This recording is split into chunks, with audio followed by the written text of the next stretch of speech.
I hope you all felt like I did last night. I got to tell you, I didn't have any trouble going to sleep, but I had a lot of thinking about a lot of good things that we can get done here in the next 2 days. So get ready, get your thinking caps on. We got some more heavy lifting to do. Tom?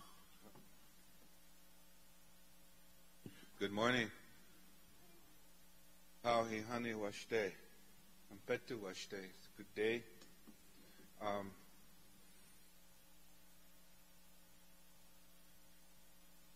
This morning we're going to have some dialogue from our indigenous spiritual perspectives.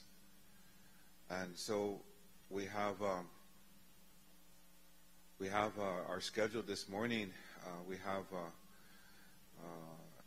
Mona Palaca, who's with the International Council of Indigenous Grandmothers, who will start out to give some perspectives on this discussion that we're having on this movement of our brothers and sisters that have come here from other parts of the world.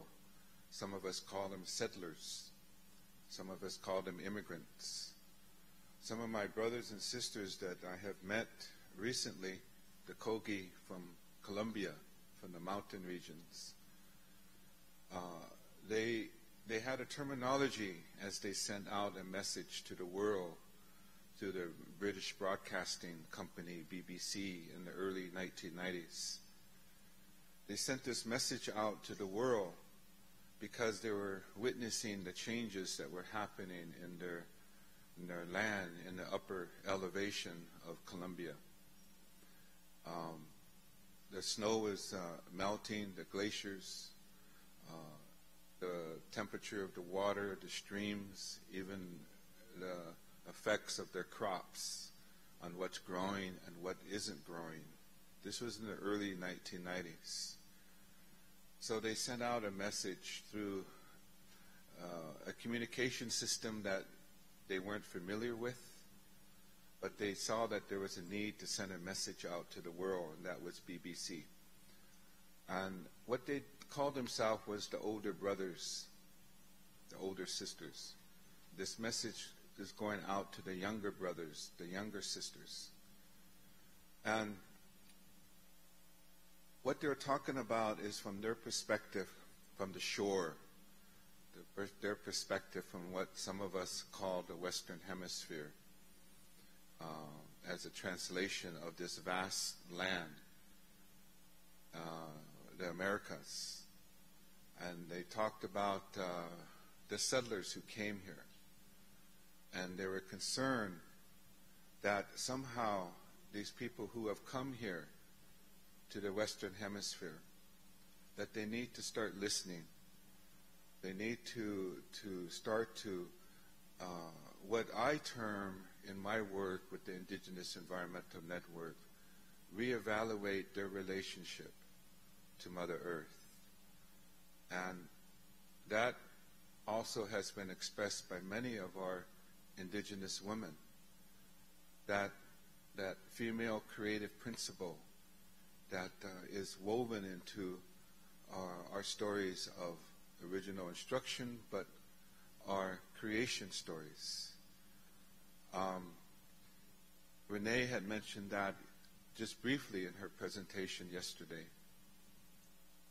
So their message as the older brothers to the younger brothers, the younger sisters, was very critical, because they realized that they are a simple people in a relationship with the land.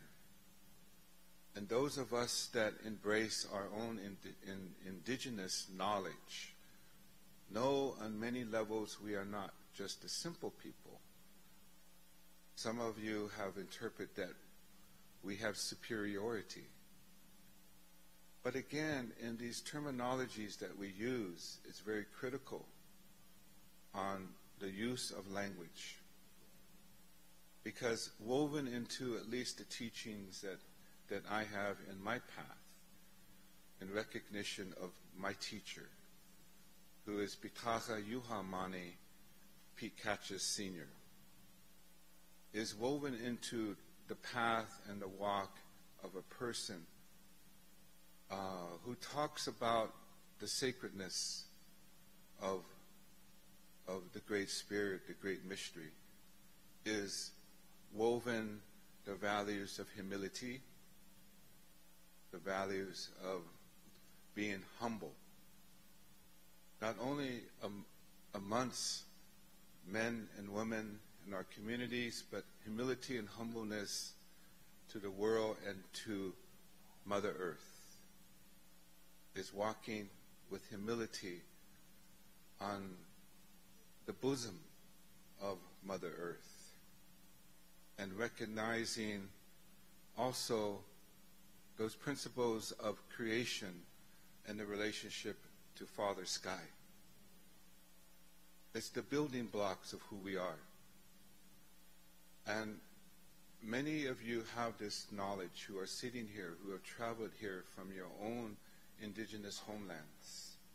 It was expressed this morning through the song and the words of prayer from our brother. So this moment, in this morning, is to have this dialogue. And whatever protocols you have to talk about the sacred, that is your own protocols, your responsibility to your own teachings and your teacher. We all have teachers. In my travels amongst the communities, someone could say, some of the things you talk about sounds like the teachings of Pitaha Yuhamani. I said, yes, he's my teacher. And that's the ego way. That's the ego way. Wambadi Wichocha. It's the ego way. And up north with the Nakota, Lakota, Dakota people, there are people that have different teachings. The buffalo way, the elk way, the ghost way. There's many different ways. And then there's villages that have, or communities that have different ways that they have developed over not hundreds of years, but thousands of years. So there's even uniqueness within our many villages, our communities, all over indigenous territories. We have some people here who come from the western areas of the big ocean, the West Coast people. We have a man that just came here from what some of us call the Puget Sound. But they have their own identification of what that land is. And they have their own relationship to the fish, the whales. They have their own genesis. We have people here from the homeland of my mother's people, the Dene, and that we have our own genesis as people from that land, the Navajo people. The same way Renee spoke yesterday about the Anishinaabe. We have this young man that presented the song. They have their own genesis, their own relationship and their story. Those of you may not know, and many of you that do know, of this whole symptoms and of colonization that we as original people have experienced and are still experiencing. That experience and those symptoms of colonization, we talked about internalized oppression yesterday. That's really deep, goes right into your gut, that internalized oppression. How do we lift up those values, philosophies, and way of life that are critical to our survival? When through the processes of Christianity, the processes of colonization, has made us to feel bad about ourselves. There's been battle lines drawn on trying to preserve what is value to us. not only our land and access to all the natural, the beauty of nature, and that experience to the physical, but the unseen, the spiritual impacts. There have been battles that we have had in protecting our cosmovision, which is another definition. In my travels to the global south with our brothers and sisters from Latin America, we mentioned spirituality. And the translation for them is cosmovision. So from the north, we say spirituality, and the word in the south is cosmovision. So we come back here in a document, declaration that says spirituality and cosmovision. So some of our people in the north say, what is cosmovision? That's the spirituality in our relationship. Oh, okay. So that unseen, though, that we go through and experience, that battle, and there has been a spiritual battle for our identity to maintain who we are. And we cannot deny that the Christian movement has had a tremendous impact to who we are and what has happened to our villages, to where our medicine people were no longer valued, to where my generation, who came back in that process of coming back, like this song, lifting up the way that we pray. From the north, coming together as young people with some of the few elders that we had. Having aunties say, why are you doing that? Having a sweat lodge ceremony, a purification ceremony. That is devil worshiping. And to feel the inner pain you go through when your own elders that have adopted another way of prayer say that your Indian ways, your indigenous ways, is the devil's way. So one of the speakers later on today will be, who wrote a book about pagans in the promised land. Pagans in the promised land. These are things that our indigenous people are starting to lift up, is these contradictions and challenges and beauty of who we are. That beauty of who we are. Because many of our people in this Turtle Island, this North America, yes, we have different experiences. We have different historical experiences.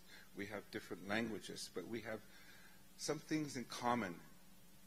Part of that commonality we're talking about in these 3 days is our relationship to our Kunshi, our Ina Maka, our Mother Earth, our Grandmother Earth. What is that relationship to our Mother Earth, and what are the responsibilities of that relationship? How do we reconcile that with modern laws that have been developed? We heard about that yesterday.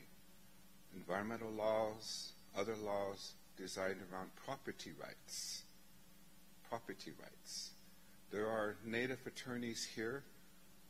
There are non-Native attorneys here who have experience working with tribal governments and First Nations. We have a few elected tribal leaders who are here. We have many women who are here, youth and representatives of communities that are working on the challenges of building healthy communities and confronting some of the large corporations who have devastated our lands, and embracing our traditional ways in doing that, as well as using modern technologies, modern tactics. We have a diversity here. So this morning is very critical for a discussion to hear about part of that. Who are we from that spiritual perspective? So it's very important. And I'm going to introduce Mona now. And she's been on this road, if you can come up here. The 13 grandmothers invited me to go to Japan. So I ended up in Japan at this United Nations Convention on Biological Diversity, Conference of the Parties 10, Nagoya, Japan. And there was some critical discussion on the table on the inside around benefit sharing of traditional knowledge. It's been a big debate with indigenous peoples from the 4 directions of the world for years, benefit sharing. As we know, the pharmaceutical companies, the corporations and governments, they want our traditional knowledge to medicines, to seeds. So there's been years of debate on this. There's some holding the line saying it's not open for negotiation. We cannot sell our traditional knowledge. Some say, well, they're taking it anyway. We should have some sort of a protocol. What are the terms of reference for negotiation to obtain traditional knowledge? So there were some major decisions made there at the COP10. And but on the outside were a lot of things going on. So we were sitting in some meetings, and I didn't know what my role was, sitting with 13 grandmothers. So finally I said, 13 grandmothers and 1 grandpa. I am a great-grandfather now as well.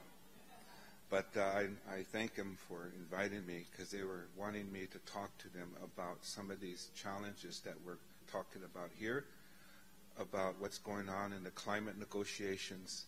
So it was a good meeting, these 13 grandmothers. And so she's here to share with us about some of the things we're talking about. So please welcome Mona Palaca.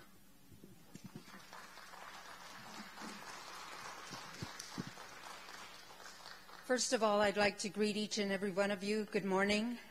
Kamyu. I'm of the Havasupai, the people of the Blue Water, from down in the Grand Canyon. On my mother's side, I'm from the Water Clan, and I'm Hopi of the Pueblos in northern Arizona, the people of the Peace, and Tewa on my paternal grandfather's side, the Hano Tewa of New Mexico. And I'm from the Sun Clan, the Butterfly Clan, and the Tobacco Clan. And I'm very grateful to be able to be here at this conference and to hear the dialogue that's taking place about this very important matter. It's very special and timely that we take time out to acknowledge and discuss the rights of Mother Earth. And so what I'd just like to share with you is a concept that we've all kind of mentioned so far, and we hear it far and wide from the Indigenous perspective, and it's that we are all related. And my elders, one of my elders, the late Thomas Binyaka, the Hopi elder who I met when I was 14 years old, one of the things that he talked to me about was, he said, it's the basic call to consciousness. And the basic call to consciousness is what I see as this notion of we are all related. And the most basic way to recognize this relationship that we have is if you take a look at yourself and go back to the time before you came into this world. When you were inside your mother's womb, we all lived in water. And so we call that the first foundation of life. We were formed in this water in our mother's womb. And when it was time for us to come into this world, the water, it came out before us, and we followed it. That's why we call it the first foundation of life. When you entered this world, we entered this world, the first thing we did was we opened our mouth and we took in this air, our first breath. This air went inside of us, filled our lungs. And when we let it back out, we let out our first cry.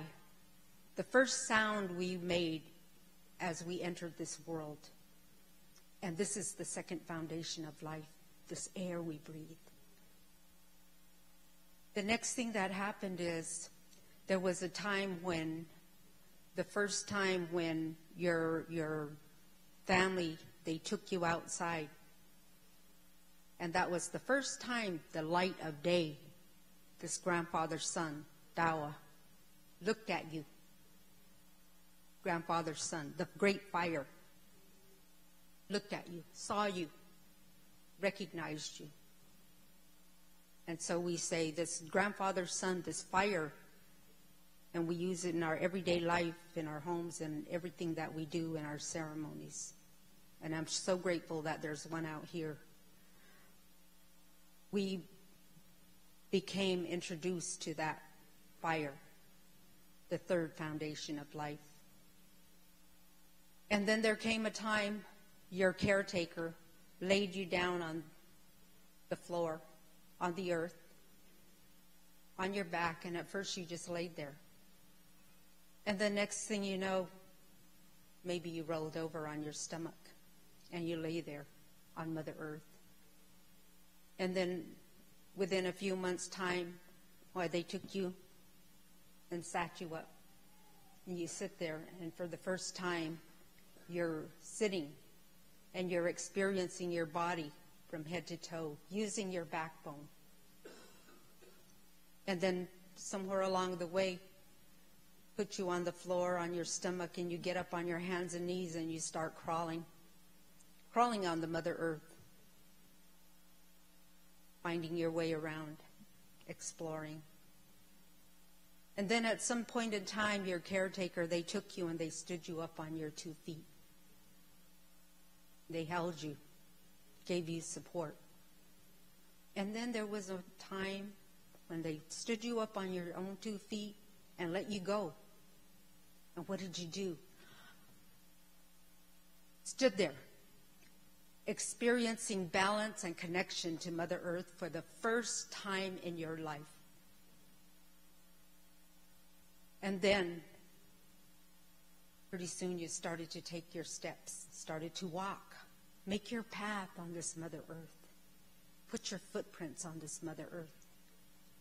And ever since that time, that's what we all have been doing.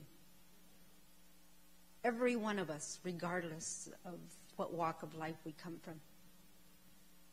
We are all related, and likewise with all of the other life beings that exist in this world today.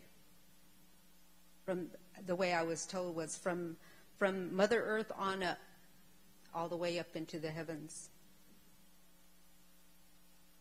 Ever since then, we have depended, we have relied on these basic foundations of life. It's our life. It's not a matter of a right. How can we put it in that kind of context? It's life. And so, whenever this discussion comes up and people talk about, what is this? What is this spirituality? What is this sacredness?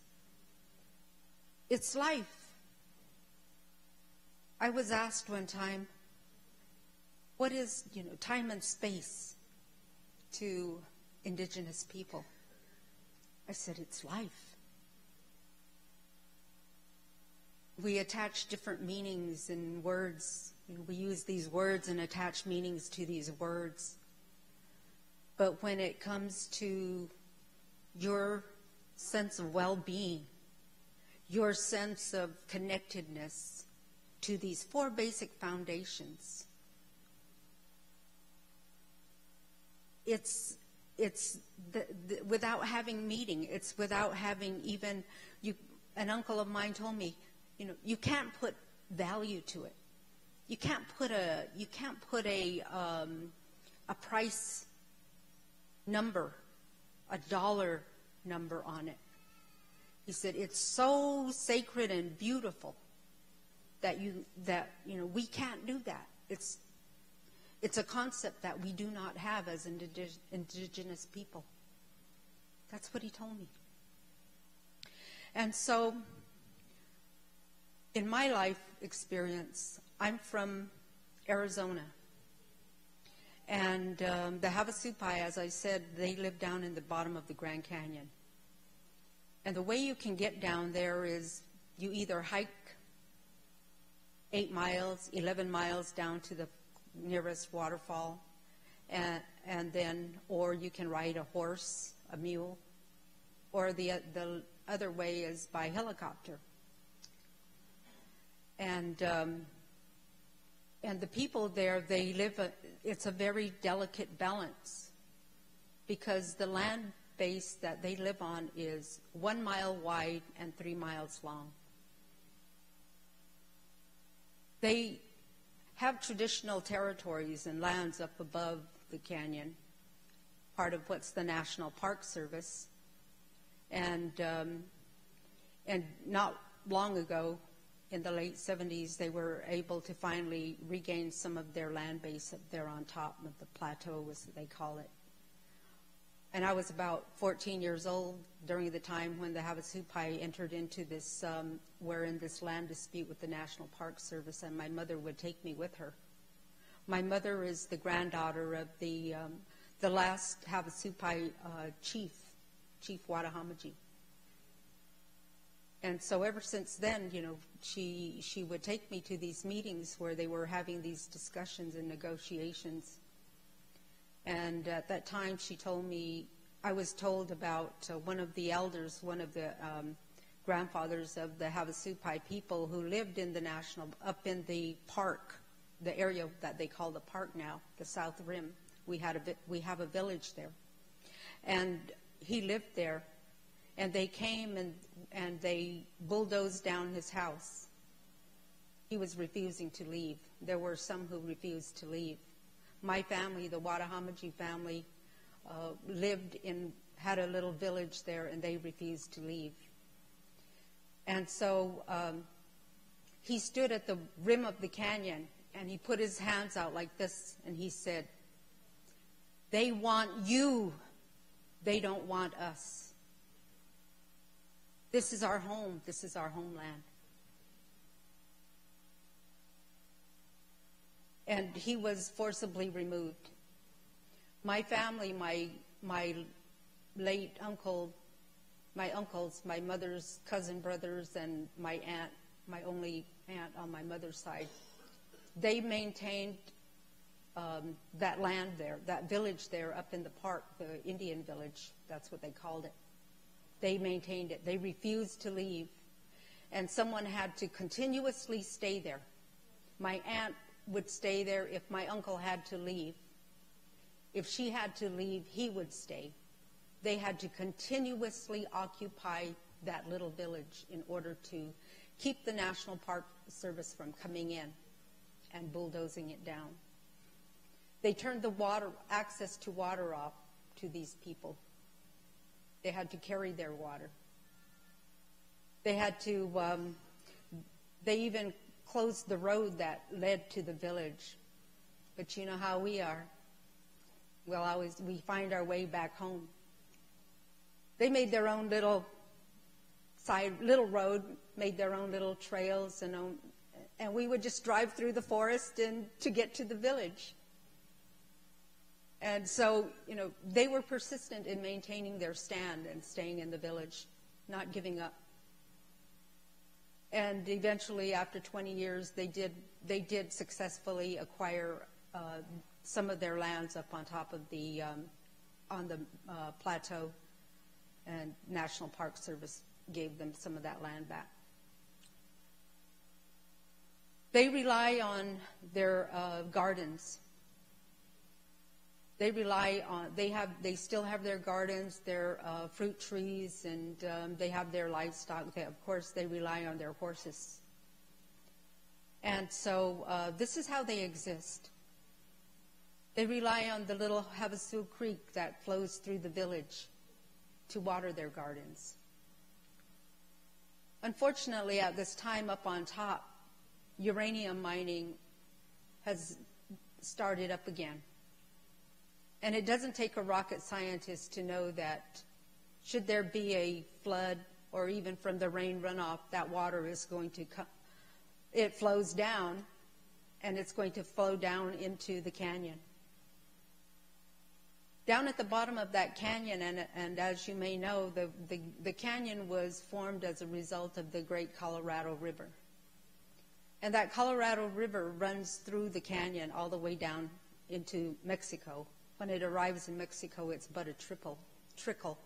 But if you think about it, the impact of that uranium mining, if they think they don't care about the small little tribe at the bottom of the canyon, the Havasu Apache, if they think they don't care about those people, there are many other people along the river that are going to be impacted should the Colorado River become contaminated from the uranium runoff. And then let's think about the Hopi people. If you've ever flown over the Southwest, bodies of water are few and far between. You see a vast desert land. Some people call it, they say, oh, it's useless. It doesn't have any, purpose. And but in this area is where the Hopi live up on the mesas. We don't have a river. There's no river that runs in that area. Not far from it is the little Colorado River, which runs most of the time only when they have big rain or snow. But if you looked at where they live and you think, and the distance from the nearest town to Hopi land, there's really, it's quite a distance, and there's really, it's just wide open space. They don't have the luxury of just driving down the street to the department store or grocery store. They depend on their gardens and have from time immemorial. At the time when at the time when we first came into this world, Creator gave us corn and gave us a gourd of water and a planting stick and said, you will use these to survive on, to live in this world. As a matter of fact, there were 4 brothers, the red, the yellow, the black, and the white, that were there, and they were each given this and given instructions on how to live in this world. They were told, you go in your direction, find your way in this world, learn how to live here, live in this world in a good way, take care of it. They were given instructions on how to live here. And that in some time to come, there's going to be a time when we will all come back together again. And you will come back together again, and you will tell each other what you learned about the world out there. And you will also tell each other about the original instructions. Recite those original instructions.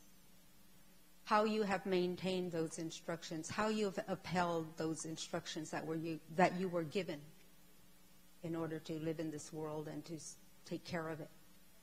That's what you're supposed to do. Someday in time, that's going to happen. There are going to be some of you who are going to forget those original instructions. But when you come back together, it will be the responsibility of those of you who have continuously maintained those original instructions to share those instructions once again with the ones who forgot. At that time, the Hopi people, when they were given the choice to take their corn, they picked the humblest and the smallest ear of corn. And that's what they use today. That's what they use in their ceremonies, the sacred corn. And they plant it. They plant their squash, their beans. And they don't have irrigation canals. They don't have, Central Arizona Water Project bringing water to them. They don't have that. What they rely on is their prayers. The prayers, those instructions that were given to them when they first came into this world. They make their prayers daily, seasonally. They make their prayers. They rely on the blessing of the rain people that are going to come and bring rain and that is going to water their gardens. And the only time those plants, their corn, their garden, has a chance to grow is when that rain comes. So this is the existence of the people that I come from. When I was 14 years old, I was told, my mother told me, she said, "You aren't in this world for nothing. You have a purpose. You have a responsibility. And your responsibility is that you are a representation of our family. You are a representation of our community. You are a representation of our tribes. You are a representation of our native nations. You are a representation of the world. You are a representation of the universe. And you have a responsibility to take care of it." And when she said those things to me, I really believed it. I really believed what she said to me. And my other elders, they dressed me in my Hopi clothes. And they told me, when I became a woman, you are a woman. You are a Hopi woman. And these are your responsibilities. Be kind. Be nice.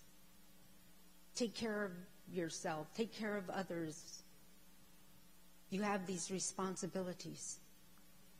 Don't fight with your brothers and sisters. They're all you have. Love one another. Care for one another. These were the instructions I was given.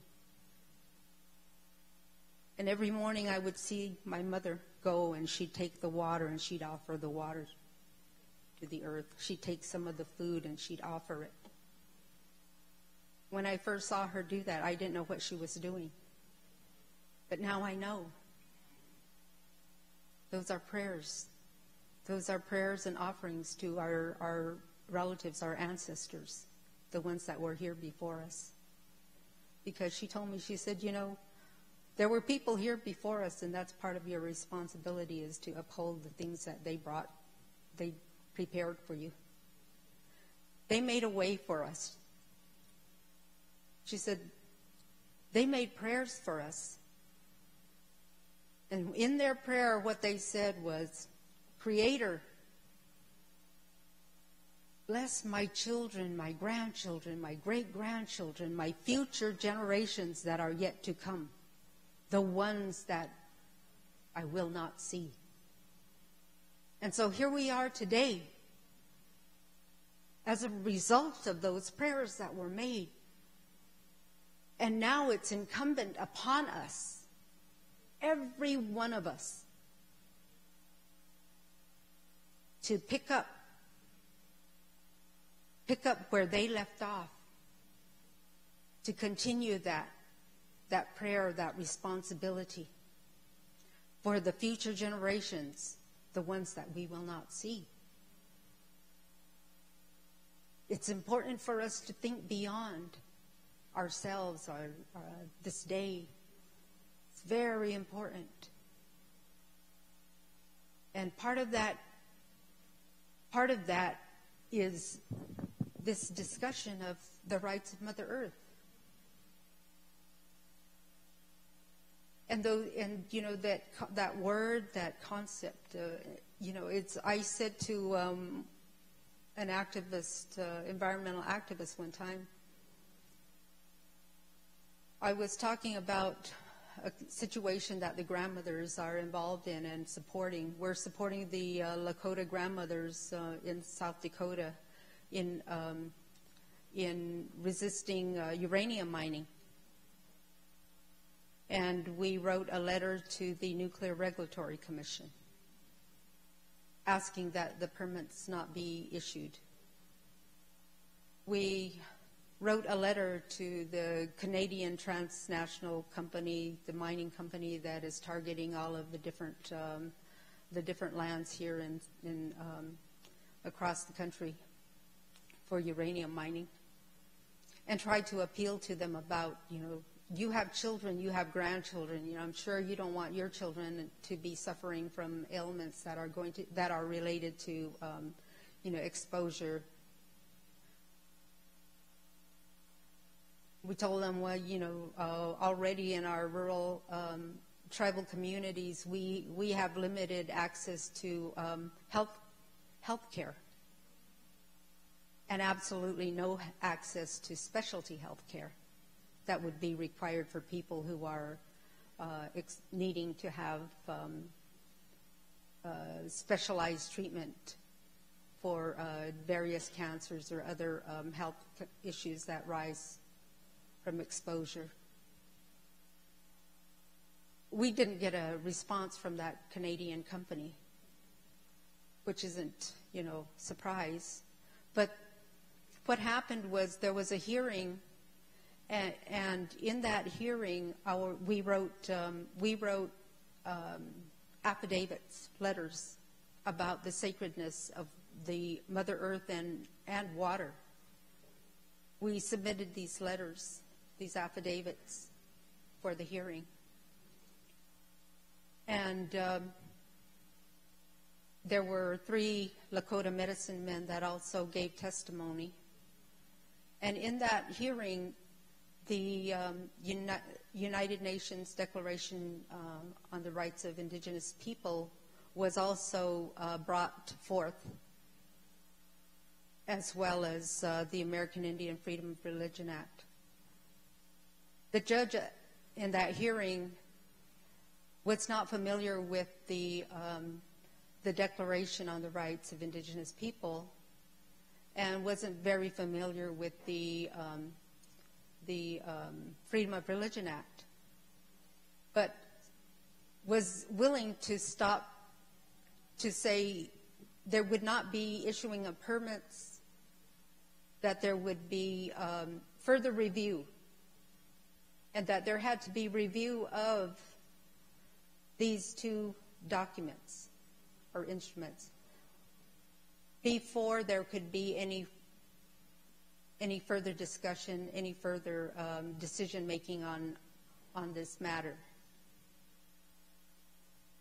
Not long after that, we were informed by the grandmothers from South Dakota that they were being told that they had to submit analysis of the water to prove that the water was contaminated. And of course, such analysis costs a lot of money. So the grandmothers, we got together and we raised the funds that were needed to do the analysis on this water.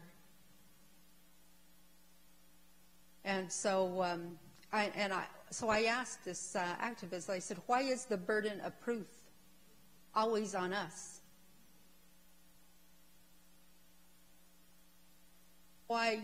I guess I've heard this term called the precautionary principle.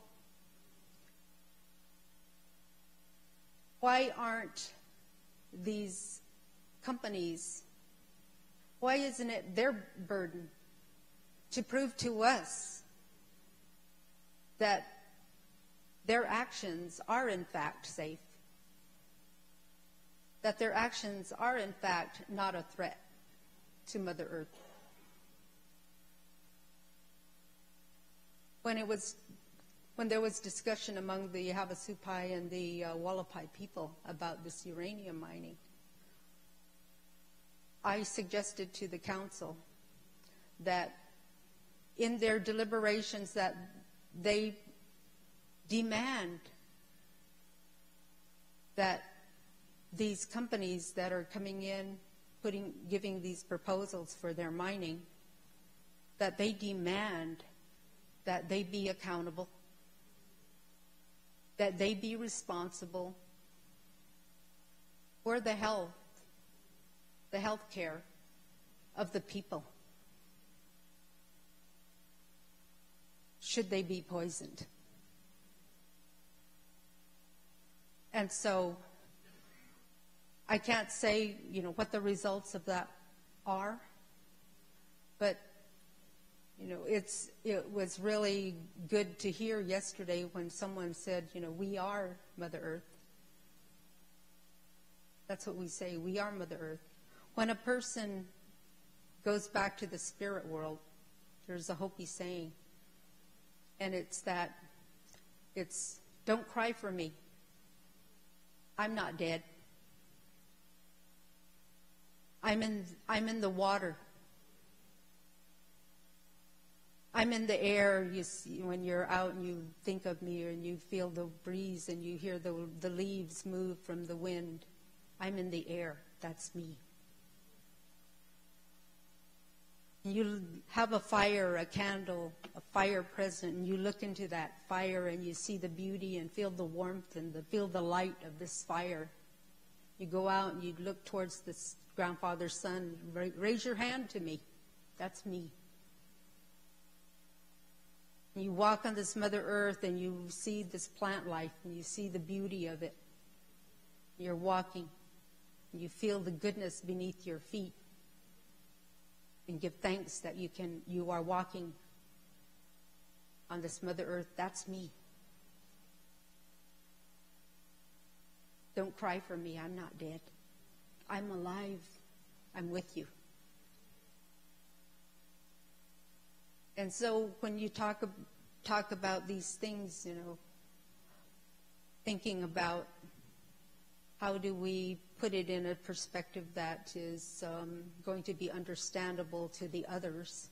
I like saying that, though, the others, because for so long we were called the others. But, how are we going to put that into a perspective that's understandable to them? For me, I always just put it in that, but that's just what I told you. Just basic. The basics of being alive, the basics of being a human being, and walking on this Mother Earth and enjoying all of the blessings and thereby, but the grace of her, do we go. And so I also would like to say that just today, our people, the Hopi people, are having a march, a demonstration, a protest to a Senate bill that's being introduced in Congress by Senators Kyle and Senator McCain to take away asking that the Hopi and Navajo give up their water rights to the Little Colorado River, so that they said they would allocate some of this water to a small amount of water to the Hopi tribe and the Navajo tribes, so that these companies, the Salt River Project and the Peabody Mining Company, would have full benefit and use of this water. And so today there are a number of people there in Tuba City that are raising their voice in protest to this bill.